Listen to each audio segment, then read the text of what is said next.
Sir నమస్కారం sir. నమస్తే. Sir నిన్న ఎన్టీఆర్ గారి 'దేవర' ట్రైలర్ రిలీజ్ అయింది. యూట్యూబ్‌లో అయితే దూసుకుపోతుందని చెప్పుకోవచ్చు. అయితే సినిమా ట్రైలర్ బాగానే ఉన్నప్పటికీ ఒక మిక్స్డ్ టాక్ అయితే వచ్చింది సార్. కొంతమంది నెగెటివ్‌గా దీనిపైన ప్రచారం అయితే జరిగింది. అయితే ఎక్కడి నుంచి ఈ ప్రచారం వచ్చిందా అని చూస్తే చాలామంది ఏమని పోస్టులు పెడుతున్నారంటే ఎన్టీఆర్ గారి అభిమానులు కొంతమంది మెగా ఫ్యాన్స్ ఈ విధంగా చేశారు, నెగెటివ్ ట్రోల్ చేస్తున్నారు, ఆచార్యలా అయితుంది, ఆచార్య 2 ఇది అని కూడా పెట్టుకోవచ్చని అంటున్నారు. మరికొంతమంది నందమూరి అభిమానులు ఈ విధంగా చేస్తున్నారు. ఒక వర్గం వాళ్ళు నందమూరి అభిమానులు ఒక వర్గం వారు ఎన్టీఆర్ గారి పైన ఈ విధంగా చేస్తున్నారు. ఎందుకంటే మోక్షాగ్ని గారు ఎంట్రీ ఇచ్చారు కాబట్టి అని చెప్పేసి ఈ రకంగా అయితే అయితుంది సార్.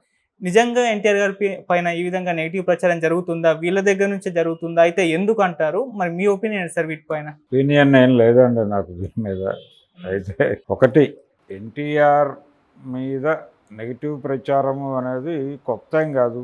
తెలుగుదేశం పార్టీ కార్యాలయం కేంద్రంగా ఆయన సినిమాలు బ్యాడ్ చేయటానికి ప్రయత్నం చేసినటువంటి సందర్భాలు అనేకం ఉన్నాయి గతంలో.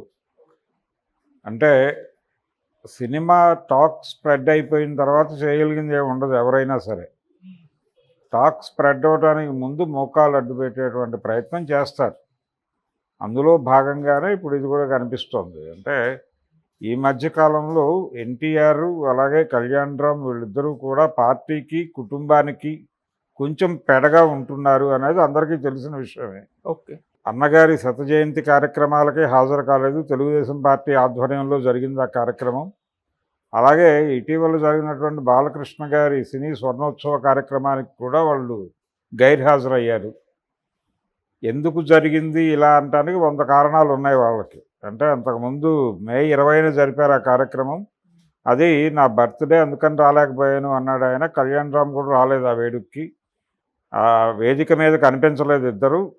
అంతకుముందు తారకరత్న చనిపోయినప్పుడు వీళ్ళు హాజరయ్యారు. ఆ సమయంలో వీళ్ళని సమాదరించలేదు, వీళ్ళని పట్టించుకోలేదు, పలకరించలేదు అనే మాటలు బయటకు వచ్చినాయి. ఒకవేళ దానికి హర్ట్ అయ్యి వీళ్ళు ఏమన్నా వద్దులే మనం అవాయిడ్ చేయడం మంచిది అనుకుని అవాయిడ్ చేస్తున్నారా అనేది ఒక ప్రచారం ఉంది. అయితే దీనికంటే ముందు నుంచే ఎన్టీఆర్ పట్ల ఒక భిన్నమైనటువంటి అభిప్రాయాలు ఉన్నాయి పార్టీకి కూడా అనేది తెలుసు జనాలకి.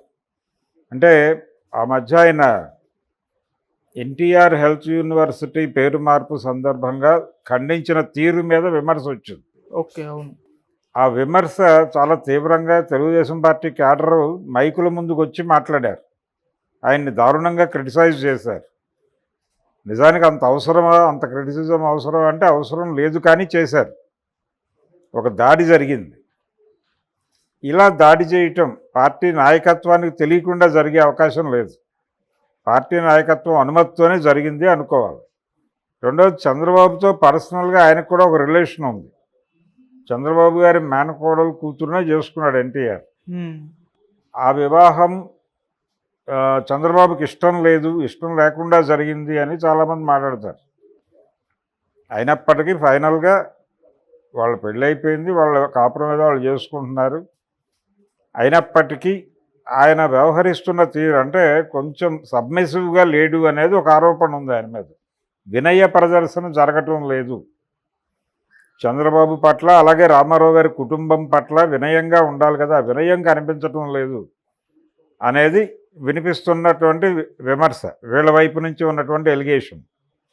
ఆయన అసలు మనకు ఎందుకు వచ్చిన గొడవ, మనం దూరంగా ఉంటే మన పని మనం చేసుకుంటే సరిపోతుంది కదా అన్నట్టుగానే వాళ్ళిద్దరూ వ్యవహరిస్తున్నారు. హరికృష్ణ గారి పిల్లలిద్దరు. హరికృష్ణ గారు కూడా ఇదే ధోరణిలో వ్యవహరించేవాడు. ఆత్మగౌరవం పోగొట్టుకోవడం ఎందుకు వాళ్ళ దగ్గరికి వెళ్ళి కూర్చుని అని కొంచెం అవాయిడ్ చేసినట్టుగానే ఉండేవాడు ఆయన. వీళ్ళు కూడా ఇప్పుడు అలాగే ఉన్నారు. దీన్ని ఎలా అర్థం చేసుకోవాలి? ఇప్పుడు జరుగుతున్నటువంటి ట్రోలు అది మోక్షజ్ఞ కోసం చేస్తున్నారు అనుకున్నప్పటికీ ఇది దానివల్ల ప్రయోజనం ఏం పొందగలరు వాళ్ళు అనేది ప్రశ్న. ఎన్ని జరిగినప్పటికీ సినిమాలో కంటెంట్ ఉంటే జనం భుజాన్ని వేసుకుంటారు సినిమాని.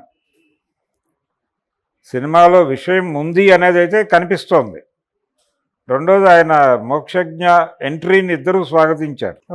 అలాగే ఈ మధ్యకాలంలో ఆంధ్రప్రదేశ్ వరదలకి ఆయన మొదటి నటుడిగా సహాయం ప్రకటించాడు. దాని మీద థ్యాంక్స్ చెప్పాడు ఆయన. థ్యాంక్స్ బావా అన్నాడు లోకేష్. కాబట్టి కొంచెం సత్సంబంధాలు ఉన్నట్టుగా కనిపిస్తోంది వాతావరణం. అయినప్పటికీ ఈ ట్రోలర్ అనేది ఒక ఇండస్ట్రీ, అదొక మాఫియా.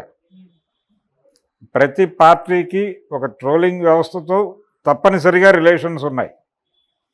ప్రతి సంస్థకి అలాగే ప్రతి కుటుంబానికి ట్రోలర్స్ ఇండస్ట్రీతో ఏదో మేరకు రిలేషన్స్ ఉన్నాయనుకోవచ్చు, బిగ్ ఫ్యామిలీస్ వరకు. ఎవరినన్నా టార్గెట్ చేస్తే ముందు ఈ ట్రోలర్స్ ద్వారా దాడి చేయించేస్తారు. ఆ తర్వాత ఆటోమేటిక్గా వాళ్ళు రకరకాల ప్రెజర్స్కి గురవుతారు. అలా ట్రోల్ చేయించడం జరుగుతోంది. ఈ ట్రోల్స్ని తట్టుకునే విధంగా మనసుని శరీరాన్ని సిద్ధం చేసుకోవటం ప్రతి ఒక్కరూ అలవర్చుకునే పరిస్థితి ఏర్పడింది ప్రస్తుత ప్రపంచంలో. అందులో భాగంగా ఇప్పుడు ఎన్టీఆర్ని ట్రోల్ చేస్తున్నారు సినిమా రిలీజ్కు సందర్భంగా. దేవర వ్యవహారం ఇదంతా రకరకాల పద్ధతుల్లో ట్రోల్ చేసే ప్రయత్నం చేస్తున్నారు. ఇది ఆచార్యలాగా ఉంది అనే మాట. ఆచార్యకి దీనికి ఏ విధంగా చూసుకున్నా తేడా ఉన్నమాట వాస్తవం. ఆ గొడవ వేరు, ఈ గొడవ వేరు.